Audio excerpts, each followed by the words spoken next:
அம்மா படுத்திருக்க ஆங்காரம் கொண்டிருக்க அக்கினி போல் புத்திருக்கும் உத்தமிய பாருங்களே.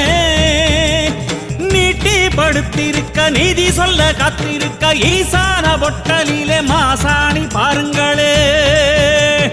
அம்மா படுத்திருக்க ஆங்காரம் கொண்டிருக்க அக்கினி போல் புத்திருக்கும் உத்தமிய பாருங்களே.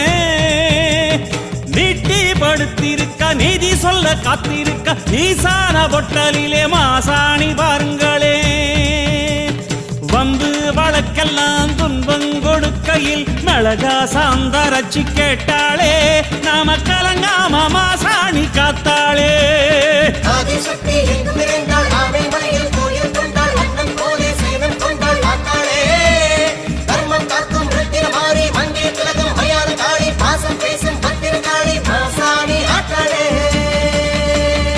அம்மா படுத்திருக்க ஆங்காரம் கொண்டி